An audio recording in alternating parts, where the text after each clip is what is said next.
Hello friends, आदाब, नमस्कार, प्रणाम, अस्सलाम वालेकुम, खमा गणी। कैसे हैं आप सभी? उम्मीद है आप सभी अच्छे होंगे। मैं हूं उमा, मेडवाइन चैनल की ओर से। जैसे कि आपको पता है कि हमारी फर्स्ट क्लास हो चुकी है हाइपरकैलेमिया, जो कि पार्ट 1 था। जो आज हमारी क्लास है वो है हाइपरकैलेमिया पार्ट 2, जिसमें हम डिस्कस करने वाले हैं impact of hyperkalaemia on cardiac and the management of hyperkalaemia. आज हम इसको कंप्लीट कर देंगे, ठीक है। तो बिना टाइम को वेस्ट करते हम स्टार्ट करते हैं आज की क्लास, जिसमें सबसे पहले हम बात करने वाले हैं कार्डियक के ऊपर हाइपरकैलेमिया का क्या इम्पैक्ट होगा। तो पहले हम देखते हैं नॉर्मल कार्डियक एक्शन पोटेंशियल क्या होता है। जिससे वैसे ये टॉपिक है ना, जो ये कार्डियक एक्शन पोटेंशियल वाला है, ये मेरी जो सबसे पहली वीडियो थी, जो फर्स्ट वीडियो थी, उसमें हो चुका है, लेकिन उसमें विजिबिलिटी के इशू थे।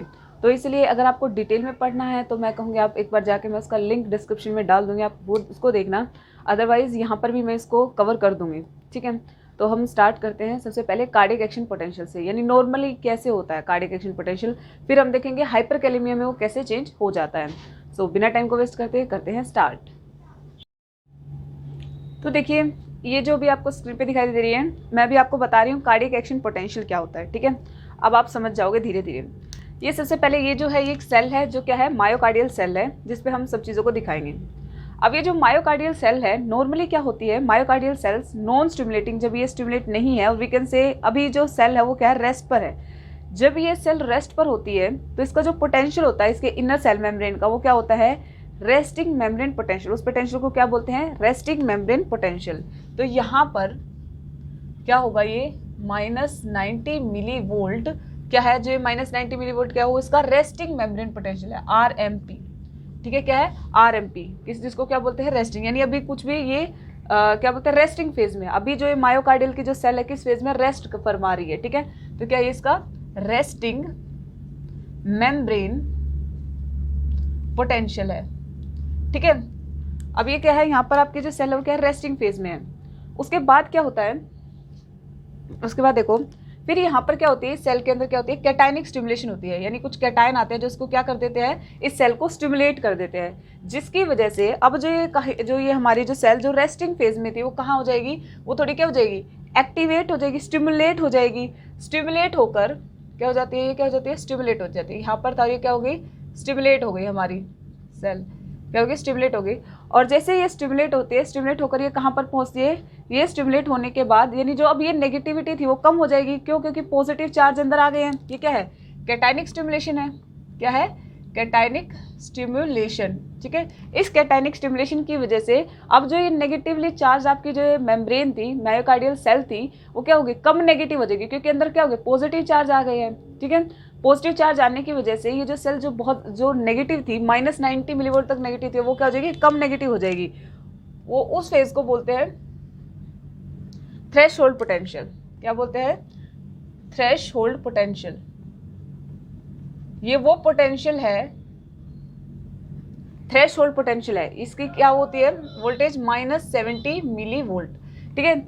इस पोटेंशियल पर आकर ये जो थ्रेशोल्ड पोटेंशियल है, ये क्या है, ये वो पोटेंशियल है जिस पर आने के बाद जो मेम्ब्रेन है, मेम्ब्रेन की जो सेल वॉल है, वो सडनली क्या हो जाती है, ओपन हो जाती है। ये जो वॉल है ओपन हो जाती है, किसके लिए, sodium voltage gated sodium channel के लिए क्या हो जाती है, ओपन हो जाती है। यानी जैसे ही सेल मेम्ब्रेन का पोटेंशियल थ्रेशोल्ड पोटेंशियल तक आता है, तो क्या हो जाएगी, ये जो सेल वॉल है ये वोल्टेज गेटेड सोडियम चैनल के लिए क्या हो जाएगी, ओपन हो जाएगी। यानी यहाँ पर सोडियम की एंट्री होना स्टार्ट हो जाएगी। क्या हो जाएगी, सोडियम की एंट्री स्टार्ट हो जाएगी। और जैसे ही सोडियम एंट्री मारेगा, क्या है, सोडियम पॉजिटिवली चार्ज है, सेल अंदर नेगेटिव है, तो यानी नेगेटिव से वो क्या हो रही है, पॉजिटिव की तरफ जा रही है। अब जो सेल है वो क्या हो रही है, पॉजिटिव की तरफ जा रही है। अगर आपने मेरी प्रीवियस क्लासेस देखी ईसीजी को लेकर, इवन हाइपरकैलेमिया पे भी मेरी फर्स्ट क्लास है, तो उसको देखेंगे तो मैंने बताया था सेल का पॉजिटिवली चार्ज होना इज डीपोलराइजेशन और नेगेटिवली चार्ज होना इज रीपोलराइजेशन, ठीक है, समझने के लिए। तो अब ये क्या हो रही है, सेल पॉजिटिवली चार्ज हो रही है, तो क्या हो रही है, नहीं, सेल क्या हो रही है, डीपोलराइज हो रही है। क्या हो रही है, सेल डीपोलराइज हो रही है। तो एक सोडियम के इनफ्लक्स की वजह से सेल क्या हो रही है, डीपोलराइज हो रही है। और एक टाइम पर आकर जब वो फुल्ली सेल डीपोलराइज हो जाएगी, तो उस टाइम पर डीपोलराइजेशन सेंसिटिव, यानी जैसे सपोज यहाँ पर आके वो पूरी डीपोलराइज हो गई सेल, ठीक है। तो जैसे यहाँ पर आएगी तो डीपोलराइजेशन सेंसिटिव कैल्शियम और पोटाशियम चैनल क्या हो जाएंगे, ओपन हो जाएंगे। क्या हो जाएंगे, कैल्शियम और पोटाशियम चैनल ओपन हो जाएंगे यहाँ पर आकर, ठीक है, क्योंकि यहाँ पर आकर सेल क्या हो रही है, पूरी तरीके से पॉजिटिवली चार्ज हो चुकी है। क्या हो चुकी है, चार्ज हो चुकी है। अब मैंने कहा यहाँ आते कौन से चैनल ओपन हो गए, 2 चैनल ओपन हुए, उनका क्या नाम है, एक तो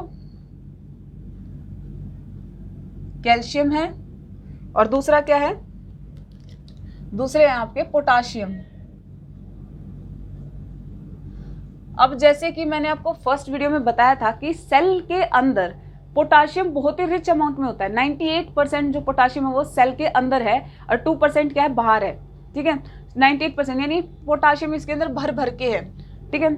अब मेरी बात सुनो, जैसे ही डीपोलराइजेशन सेंसिटिव कैल्शियम और पोटाशियम चैनल जो ये है ओपन होंगे, तो क्या होता है, देखो जो कैल्शियम चैनल होते हैं ना, ये शॉर्ट टाइम के लिए ओपन होंगे, ठीक है। कैल्शियम जो चैनल है वो शॉर्ट टाइम के लिए ऊपर होता है, जब पोटाशियम है वो लॉन्ग टाइम के लिए, ठीक है। तो देखो क्या है, अंदर सेल के अंदर जैसे ही ये चैनल ओपन हुए, लेकिन सेल के अंदर पोटाशियम इतना भर भर के था 98%, तो सबसे पहले ओपन होते ही पोटाशियम लीक करना स्टार्ट करता है, पोटाशियम भाग के बाहर की तरफ जाता है, ठीक है, क्योंकि अंदर भरे पड़े हैं पोटाशियम। जैसे ही गेट खुले, पोटाशियम ने रफ्तार पकड़ी और बाहर की तरफ निकल दिया। क्या हो गया, पोटाशियम बाहर की तरफ क्या हो गया, लीक आउट हो गया। क्या हो गया, लीक आउट हो गया। तो यानी सेल की कहीं ना कहीं जो इतना डीपोलराइज हुआ था, एकदम उसकी पॉजिटिविटी ड्रॉप हो गई। सडन क्या होता है, ड्रॉप होता है, क्योंकि लीक कर जाते हैं, पोटाशियम बाहर की तरफ लीक होगा, जिसकी वजह से जो ये इसकी पॉजिटिविटी है, डीपोलराइजेशन है, इसमें थोड़ा सा क्या आ जाएगा, ड्रॉप आ जाएगा। क्या आ गया, ये ड्रॉप आ गया। लेकिन जैसे मैंने बोला था कि 2 चैनल ओपन होते हैं, पोटाशियम और कैल्शियम, ठीक है। कैल्शियम वाला शॉर्ट ड्यूरेशन के लिए होता है, लेकिन पोटाशियम जो हमारे उत्साही और तेजस्वी थे, तो इसलिए सबसे पहले क्या हो गए, वो बाहर निकल गए, ठीक है, जिसकी वजह से सडन ड्रॉप हो गया इसकी पॉजिटिविटी में, डीपोलराइजेशन की, तो एकदम ड्रॉप आ गया। लेकिन उसके बाद जैसे कि मैंने कहा था, दोनों चैनल ओपन होते हैं, तो कैल्शियम अब अंदर आना स्टार्ट करेगा, क्योंकि बैलेंस होता है, एक चीज बाहर जाएगी, एक चीज अंदर जाएगी, लेकिन ये जल्दी बाहर भाग गई, जिसकी वजह से सडन ड्रॉप हो गया। लेकिन अब क्या हो गया, अब दोनों काम स्टार्ट हो गया, कैल्शियम का अंदर आना भी स्टार्ट हो गया है और पोटाशियम बाहर भी जा रहा है, तो जिसकी वजह से प्लस माइनस क्या रहा है, बैलेंस में चल रहा है, तो क्या हो गया, प्लेटिव फेज आ जाएगा। कौन सा फेज है, प्लेटिव फेज, ठीक है। लेकिन फिर मैंने कहा था कैल्शियम शॉर्ट टाइम के लिए यानी अंदर आना बंद हो गया है, अब क्या हो रहा है, पोटाशियम बाहर जा रहा है, पोटाशियम बाहर जा रहा है, यानी पॉजिटिव चार्ज क्या हो रहा है, बाहर जा रहा है, तो स्टार्ट क्या हो गया, रीपोलराइजेशन। तो क्या हो गया, रीपोलराइजेशन मीन्स नेगेटिवली चार्ज, अब सेल दोबारा से कहाँ आ रही है, रेस्टिंग फेज की तरफ आ रही है। तो ये तो था हमारा कार्डियक एक्शन पोटेंशियल नॉर्मली, क्या था, नॉर्मल कार्डियक एक्शन पोटेंशियल। इतना समझ में आया, ठीक है। अब इसको हम कोरिलेट करेंगे किसके साथ, हाइपरकैलेमिया के साथ। अब जब पोटाशियम की वैल्यू बहुत ज़्यादा है तब क्या होगा, ठीक है, तब क्या होगा जब पोटाशियम की वैल्यू बहुत ज़्यादा है, तो देखते हैं इसका भी, ठीक है। तो अब बात करते हैं हाइपरकैलेमिया में क्या होगा। ये तो हमने बात की है नॉर्मल कार्डियक एक्शन पोटेंशियल क्या होता है, ठीक है। अब हम जब हमें नॉर्मल पता होगी तभी हम एबनॉर्मलिटी समझ सकते हैं ना, तो ठीक है। अब हमने नॉर्मल तो देख लिया, अब हाइपरकैलेमिया में देख लो।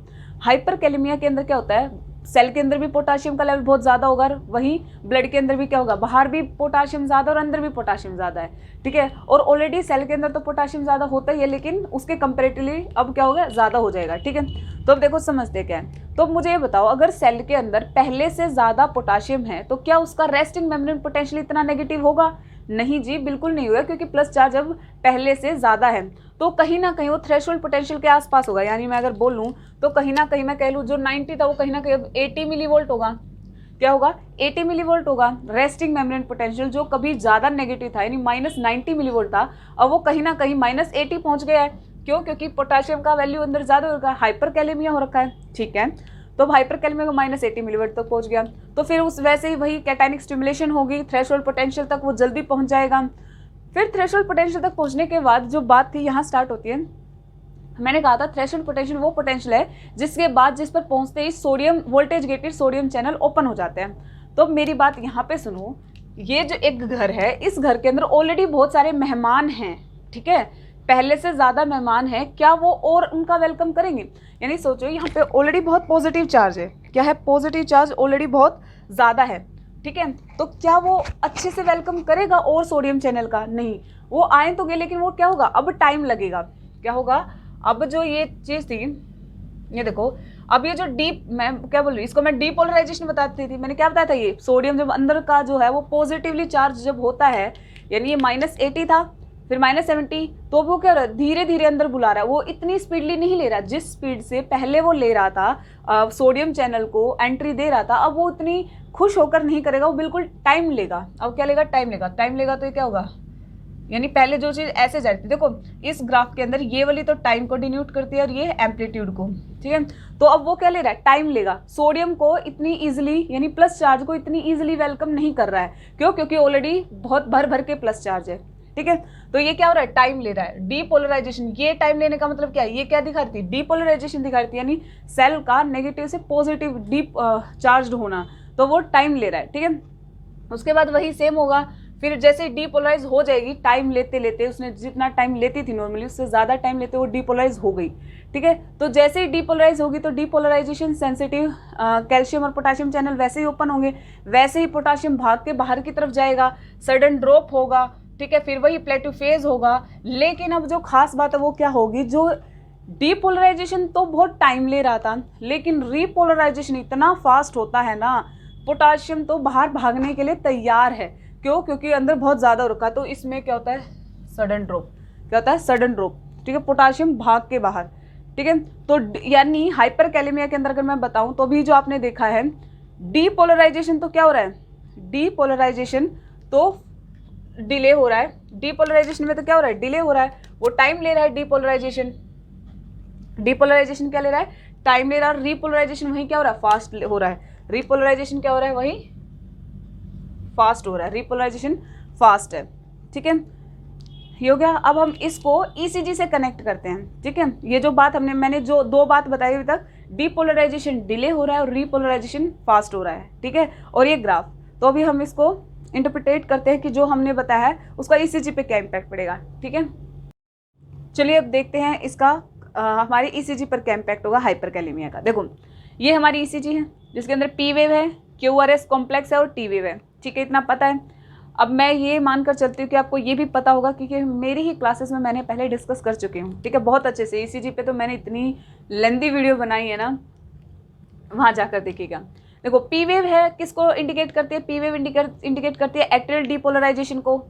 अगर मैं ये बोलूँ ये हर्ट है, तो ये एट्रियल का डीपोलराइजेशन होना, क्या पी वेव क्या किसको दिखा रही है, एट्रियल के डीपोलराइजेशन को। और जो क्यूआरएस कॉम्प्लेक्स यानी ये वाला जो कॉम्प्लेक्स है, ये किसको दिखा रहा है, यानी ये वाला, ये इसके डीपोलराइजेशन को दिखा रहा है, वेंट्रिकुलर डीपोलराइजेशन को। और वही जो टी वेव है, यानी ये वेव है, ये किसको दिखाती है, ये वेंट्रिकुलर रीपोलराइजेशन को दिखा रही है। ये वेंट्रिकल्स के रीपोलराइजेशन को कौन दिखा रही है, हमारी टी वेव। टी वेव हमारी वेंट्रिकुलर रीपोलराइजेशन को शो कर रही है।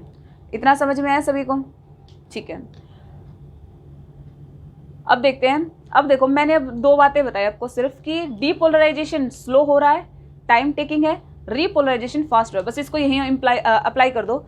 मैंने कहा डीपोलराइजेशन में तो दोनों आ गए, तो यानी पी वेव भी टाइम ले रही है और क्यूआरएस कॉम्प्लेक्स भी टाइम ले रहा है। टाइम लेने का मतलब क्या है, ये क्या होता है, टाइम ड्यूरेशन ऐसे है, ये एम्पलीट्यूड है, तो यानी पी वेव कहीं ना कहीं अब कैसी हो गई, पी वेव अब क्या लेगी, टाइम ले रही, इट मीन्स क्या हो जाएगी, वो वाइड हो जाएगी। पी वेव क्या हो जाएगी, वाइड हो जाएगी। तो यानी अफेक्ट क्या पड़ेगा पी वेव पे, पी वेव अगर वाइड होती है या फ्लैटनिंग पी वेव वाइड होगी तो इससे क्या हो जाएगा, पी आर इंटरवल बढ़ जाएगा। तो देखो इससे यही वो निकल के आ रहे हैं। पी वेव से क्या होगा, देखो मैं यहाँ बताती हूँ, पी वेव पर क्या इम्पैक्ट पड़ेगा, पी वेव वाइड हो जाएगी, वाइड, और क्या हो जाएगा, पी आर इंटरवल इंक्रीज हो जाएगा, इंक्रीज पी आर इंटरवल भी आपका क्या हो जाएगा, बढ़ जाएगा, ठीक है। क्यूआरएस कॉम्प्लेक्स भी क्या हो जाएगा, वाइड हो जाएगा, क्या हो जाएगा, क्यूआरएस कॉम्प्लेक्स वाइड हो जाएगा, वाइड क्यूआरएस कॉम्प्लेक्स। ये मैं क्या बता रही हूँ, इम्पैक्ट बता रही हूँ, ईसीजी पर क्या इम्पैक्ट पड़ रहा है हाइपरकैलेमिया की वजह से। सबसे पहले यही बातों को, इन्हीं को मैंने क्या करा है, इंटरप्रेट करते हुए बताया कि पी वेव पे क्या इफेक्ट पड़ेगा, पी वेव वाइड हो जाएगी, क्योंकि मैंने क्या किया, डीपोलराइजेशन में टाइम लग रहा है, और पी वेव के वाइड होते पी आर इंटरवल बढ़ जाएगा, ठीक है। फिर मैंने कहा वेंट्रिकुलर डीपोलराइजेशन में भी टाइम लग रहा है, तो क्यूआरएस कॉम्प्लेक्स भी क्या हो जाएगा, वाइड हो जाएगा, ठीक है। फिर मैंने कहा रीपोलराइजेशन बहुत फास्ट हो रहा है, रीपोलराइजेशन फास्ट हो रहा है, तो यानी जो टी वेव वो क्या बन जाएगी, पीक्ड टी वेव हो जाएगी। टी वेव क्या हो जाएगी, हमारी पीक्ड हो जाएगी, यानी वेंट्रिकुलर रीपोलराइजेशन पे क्या इफेक्ट पड़ा, टी वेव पीक्ड हो जाएगी, टी वेव क्या हो जाएगी, पीक्ड हो जाएगी। और जो फोर्थ जो आता है वो क्या होता है, देखो नॉर्मली में वो क्या हो रहा है, अब ये क्या था आपका, ये वाली थी, ठीक है, ये ऐसे करके जा रहा था, ये ऐसे हो रखा था, ठीक है। ये नॉर्मल कार्डियक एक्शन पोटेंशियल था, लेकिन जो हमारा हाइपरकैलेमिया वाला है वो कैसे हुआ, वो ऐसे हुआ हमारा, ठीक है। ये ऐसे करके गया और ऐसे करके ऐसे, तो इसने नॉर्मल जो कार्डियक एक्शन पोटेंशियल उससे ज़्यादा टाइम लगाया है, तो ज़्यादा टाइम लग रहा है, इट मीन्स क्या हो रहा है, ब्रेडिकार्डिया। क्या हो रहा है, ब्रेडिकार्डिया। तो ये जो बात है वो ध्यान रखने की है कि हाइपरकैलेमिया के अंदर टैकीकार्डिया नहीं, ब्रेडिकार्डिया होता है। क्या होता है, ब्रेडिकार्डिया होता है। जो ये एमसीक्यूज आते हैं उनके लिए बहुत इंपॉर्टेंट है। तो ये हो गए 4, ठीक है। पी वेव क्या हो जाती है, पी वेव वाइड हो जाएगी, क्यूरस कॉम्प्लेक्स वाइड हो जाएगा, जिसकी वजह से पी आर इंटरवल बढ़ जाएगी पी वेव के वाइड होने से, वहीं टी वेव पीक्ड हो जाएगी और पेशेंट क्या हो जाएगा, ब्रेडी कार्डिया हो जाएगा, ठीक है। यहाँ तक आप सभी को समझ में आया, ठीक है। नेक्स्ट देखिए, अब जो है, अब हम थोड़ा ये देख लेते हैं, वैल्यूज़ पे बात कर लेते हैं। देखो इसका क्या कुछ है, जो अगर मोर देन 5.5, हम हाइपरकैलेमिया वैसे किसको बोलते हैं, देखो नॉर्मल 3.5 to 5 मिलीकुलेंट अगर क्या होता है पर लीटर, अगर आपका वो होता है वो नॉर्मल है पोटाशियम लेवल, लेकिन हम मोर देन 5.5 को क्या मानते हैं, हाइपरकैलेमिक मानते हैं, ठीक है। हाइपरकैलेमिया हो गया, ठीक है। तो जब मोर देन 5.5 होता है तो सबसे पहले क्या आएगा, पीक्ड हो जाएगी टी वेव, फिर जैसे जैसे मोर देन 6.5 जाता है वो, तो क्या हो जाएगी, पी आर प्रोलॉन्ग्ड हो जाएगा, क्योंकि पी वेव फ्लैटनिंग हो जाएगी, वाइड हो जाएगी पी वेव, ठीक है। फिर उसके बाद जब मोर देन 7 होता है तो जिसकी वजह से क्या हो जाता है, ब्रेडिकार्डिया और क्यूरस कॉम्प्लेक्स हो जाता है, वाइड हो जाता है। फिर जैसे ही वो क्लोजर टू 9 मिलीकुलेंट आता है, ठीक है, जो पोटाशियम का लेवल है, जैसे जैसे बढ़ेगा तब एक साइन वेव बनती है। क्या बनती है, एक साइन वेव। साइन वेव क्या है, नाम से वो बना रखा है कि ये देखो, ये ऐसे करके, ये एक साइन, जैसे एक साइन होता है ना वैसे वेव बनती है, जिसको साइन वेव, ये साइन वेव, देखो ये साइन हो गया। साइन वेव क्यों बोला गया, ये एक वार्निंग साइन होता है। क्या होता है, साइन वेव जब बन जाती है वार्निंग साइन होता है कि आपका जो पेशेंट है वो कार्डियक अरेस्ट की तरफ क्या हो रहा है, बढ़ रहा है। तो अगर ये वैल्यू मोर देन 9 हो जाती है तो पेशेंट किस में जा सकता है, कार्डियक अरेस्ट में जा सकता है। तो ये थे हाइपरकैलेमिया का इम्पैक्ट ईसीजी के ऊपर, ठीक है। तो अब जो हम बात करने वाले हैं वो हम करेंगे मैनेजमेंट के बारे में, ठीक है। तो उसको भी हम एक ब्रीफ व्यू में ले लेते हैं, ठीक है। तो बिना टाइम वेस्ट करते उसको भी स्टार्ट करते हैं। तो स्टार्ट करते हैं हम मैनेजमेंट ऑफ हाइपरकैलेमिया। हम हाइपरकैलेमिया को मैनेज कर रहे हैं। अब इसको 2 कैटेगरी में हमने डिवाइड किया है, एक है इमरजेंसी कंडीशन, एक है नॉन इमरजेंसी कंडीशन। अब इमरजेंसी कौन सी कंडीशन होगी और नॉन इमरजेंसी कंडीशन कौन सी होगी, कैसे देखेंगे हम सबसे पहले उसकी ईसीजी करेंगे, ठीक है। अगर ईसीजी में चेंजेस शो होते हैं, उसकी टी वेव पीक्ड मिलती है हमें, ठीक है, और उसका प्लस पोटाशियम लेवल क्या हो रखा है, मोर देन 5.5 है, ठीक है, तो वो तो क्या होगी, इमरजेंसी की कंडीशन, यानी उसका पोटाशियम लेवल भी बढ़ा हुआ है और साथ के साथ ईसीजी यानी हार्ट पर भी उसका इफेक्ट आ चुका है, ठीक है, क्योंकि उसकी टी वेव पीक्ड हो चुकी है। वहीं नॉन इमरजेंसी कंडीशन क्या होगी कि ईसीजी तो उसकी नॉर्मल है, यानी हार्ट पर अभी कोई इफेक्ट नहीं पड़ा, लेकिन पोटाशियम का ब्लड में लेवल बढ़ चुका है, ठीक है, तो वो नॉन इमरजेंसी, उसको अलग तरीके से करेंगे, इसको अलग तरीके से मैनेज करेंगे।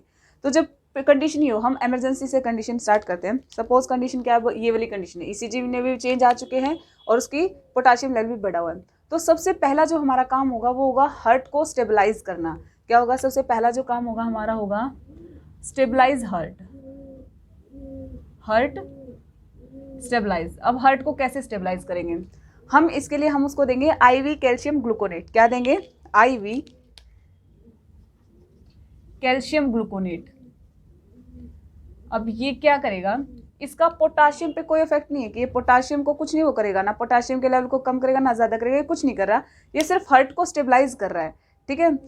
कैसे करता है, ये कार्डियक अरिथमिया को होने से प्रिवेंट करता है, ठीक है। अब ये कैसे काम कर रहा है वो भी थोड़ा देख लेते हैं। देखो मैंने क्या कहा था, हमारे सेल के अंदर क्या है, पोटाशियम का लेवल बहुत ज़्यादा हो रखा है, ठीक है, नॉर्मल भी होता है और हाइपरकैलेमिया में तो ऑब्वियसली ज़्यादा होगा, ठीक है। ये हमारा क्या है, बाहर ब्लड है, ठीक है, बाहर ब्लड के अंदर भी पोटाशियम बढ़ा हुआ है।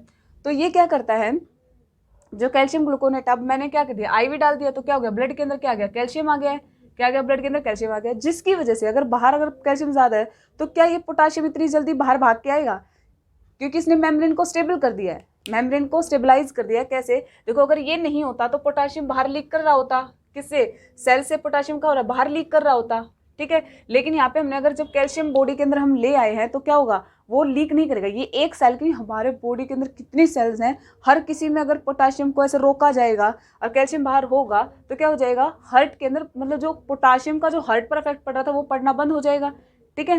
तो इससे हम सबसे पहले ये किस लिए होगा, तो कैल्शियम ग्लूकोनेट का क्या यूज़ है, ये हार्ट को स्टेबलाइज करता है, हार्ट के स्टेबलाइजेशन में यूज़ है। तो इमरजेंसी कंडीशन में सबसे पहले तो हमारा कैल्शियम ग्लूकोनेट दिया जाएगा, ठीक है, जो कि 10% 10 ml और 5 to 10 मिनट्स के अंदर हमें उसको क्या करना होता है, इन्फ्यूज़ करना होता है, ठीक है। ये हो गया। फिर दूसरा हमें क्या करना है, अब पहले तो हमने हार्ट को स्टेबल कर दिया, अब हमें करना है, अब मेन काम लोअर करना है हमने पोटाशियम का लेवल ब्लड के अंदर।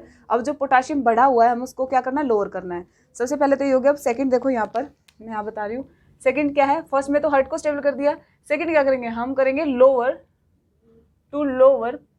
Potassium level in blood. अब ब्लड के अंदर पोटाशियम के लेवल को कम करना है तो हम क्या करेंगे, देखो इसके लिए हम क्या करते हैं, इसके लिए हम देते हैं पेशेंट को, इसको पता है पोटाशियम करेक्शन के लिए, ठीक है, पोटाशियम करेक्शन। इसमें हम देंगे, क्या देंगे, हम देंगे इंसुलिन प्लस D50 डेक्सट्रोज 50, ठीक है। अब ये क्या है, ये क्यों दिया, ये देखो मैंने तुम्हें फर्स्ट क्लास में ही अभी इसी का जो पार्ट 1 है उसमें बताया था कि जो हमारा इंसुलिन है वो क्या काम करता है। ये देखो इंसुलिन सेल के अंदर ग्लूकोज और पोटाशियम को क्या करवा देता है, शिफ्ट करवा देता है। ब्लड के अंदर पोटाशियम का लेवल बढ़ा हुआ है तो क्या करेगा, इंसुलिन अगर हम देंगे तो ग्लूकोज और पोटाशियम को क्या कर देगा, सेल के अंदर डाल देगा। तो जो ब्लड के अंदर हाइपरकैलेमिया रखा था उसको रोक सकते हैं, ठीक है। लेकिन हमें डेक्सट्रोज D50 क्यों दिया, पेशेंट को कोई डायबिटिक पेशेंट नहीं है वो, अभी हम जो मान के चल रहे हैं पेशेंट नॉर्मल है और तुमने उसका ग्लूकोज शिफ्ट करा दिया तो पेशेंट हाइपोग्लाइसीमिया में चला जाएगा। तो उसको प्रिवेंट करने के लिए हम D50 दे रहे हैं और इंसुलिन किस लिए दे रहे हैं, ताकि ग्लूकोज और ये मेन तो बात हमें पोटाशियम चाहिए, पोटाशियम को अंदर डाल सके। लेकिन जब इंसुलिन होगा तो ग्लूकोज को भी क्या कर देता है, अंदर कर देता है। अब हाइपोग्लाइसीमिया में पेशेंट चला जाए उससे बचाने के लिए हम D50 देते हैं, ठीक है। तो ये इससे हमारा क्या हो गया, मैनेज हो गया हाइपरकैलेमिया, ठीक है। टू प्रिवेंट हाइपोग्लाइसीमिया हम क्या दे रहे हैं, डेक्सट्रोज दे रहे हैं, क्या दे रहे हैं, डेक्सट्रोज दे रहे हैं। तो सबसे पहले हमने हार्ट को स्टेबलाइज कर दिया, दूसरा हमने कर दिया, हमने पोटाशियम के लेवल को ब्लड के अंदर कम कर दिया। अभी हमने ब्लड के अंदर ही कम किया और थर्ड इसी के साथ क्या चीज़ करते हैं, ये दे दिया। और थर्ड हम क्या करेंगे, थर्ड हम देते हैं पेशेंट को नेबुलाइजेशन, साल्ब्यूटामोल के साथ नेबुलाइजेशन भी देते हैं, साल्ब्यूटामोल नेबुलाइजेशन।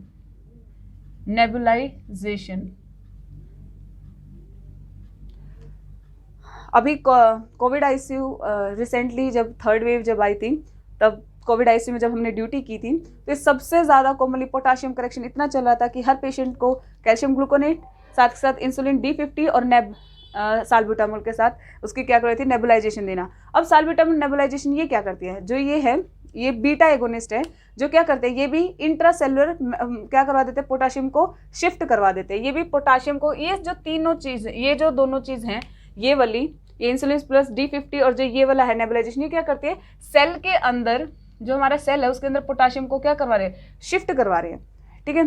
तो ये तो हो गए, सबसे पहले हार्ट स्टेबलाइज कर दिया हमने, लोअर कर दिया पोटाशियम का लेवल, ब्लड से सेल के अंदर भेज दिया उनको, ठीक है। लेकिन ये कोई परमानेंट मेथड नहीं था, ठीक है। अब हम जो थर्ड जो है उसमें क्या करते हैं, थर्ड में हम क्या करेंगे, हम इसमें बॉडी के अंदर पोटाशियम लेवल को लोअर कर देंगे, टोटल बॉडी पोटाशियम यानी बॉडी से ही निकाल देंगे। अब तक तो हमने इसको क्या कर दिया, छुपम छुपाई खेल रहे हैं, क्या है, पोटाशियम को ब्लड से निकालकर सेल में डाल दिया, क्योंकि ताकि ब्लड पे, जो ब्लड से सीधा हार्ट पे जाएगा, ब्लड हार्ट में जाएगा तो वो हार्ट पे इम्पैक्ट ना सके, ठीक है। अभी तक तो ये क्या था, लेकिन अभी हमें परमानेंट क्या करना पड़ेगा, उसको बॉडी से ही निकालना पड़ेगा। पोटाशियम बहुत ज़्यादा हो रखा है, उसको बॉडी से निकालना है, ठीक है। तो अब लास्ट क्या आ जाएगा, बॉडी का क्या करना है, थर्ड लास्ट में क्या, lower total body potassium level. Fourth one is lower total potassium level in from blood. Blood से ही सारे के सारे पोटाशियम को हमें क्या करना है, बाहर की तरफ निकालना है, ठीक है। उसके लिए हम क्या करेंगे, देखो उसको लिए हम करते हैं, एक सेकेंड थोड़ा स्पेस बनाते हैं। ये देखिए सबसे पहले देखिए मैंने कहा IV कैल्शियम ग्लूकोनेट दे देंगे, ठीक है, हार्ट को स्टेबल करने के लिए। सेकंड मैंने कहा इंसुलिन प्लस D50 दे देंगे पोटाशियम को शिफ्ट करने के लिए। वैसे ही साल्ब्यूटामोल नेबुलाइजेशन, वो भी पोटाशियम को शिफ्ट करने के लिए। एक जो ये चीज़ हम भूल गए थे वो क्या है, सोडा बाइकार्ब भी हम देते हैं। अब सोडा बाइकार्ब का यहाँ क्या रोल है वो देखिए, देखो सोडा बाइकार्ब क्या कर रहा है, हमें ये पता है एसिडोसिस के अंदर जब पेशेंट को एसिडोसिस होता है तो बॉडी का मैकेनिज्म क्या करता है, हाइड्रोजन को अंदर लेगा और पोटाशियम को बाहर कर देगा।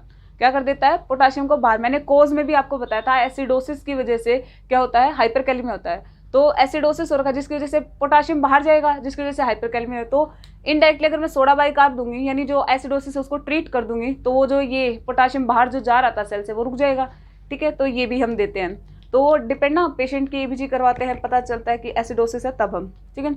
नेक्स्ट जो है परमानेंट मेथड की बात करूँ तो अब बॉडी के अंदर मैंने कहा ये तो सब क्या थे, छुपम छुपाई थी कि इसको ब्लड से निकाल कर सेल में डाल दिया। अब जो परमानेंट मेथड यानी इसको बाहर ही निकाल दो, बॉडी से बाहर निकालने। बॉडी से बाहर निकालने के दो ही मेथड है, एक तो किडनी से लूप डायरेटिक और दूसरा बॉडी से स्टूल के थ्रू उसको बाहर भेजना। तो सबसे पहले जो है वो लूप डायरेटिक है। लूप डायरेटिक से क्या होगा, पोटाशियम क्या हो जाएगा, बॉडी से एक्सक्रीट आउट हो जाएगा यूरिन के थ्रू, ठीक है, जिसमें आ जाएंगे आपके लेसिक्स और फ्रूसेमाइड। इसमें क्या आ जाएंगे आपके लेसिक्स आ जाएगा और फ्रूसेमाइड, ठीक है।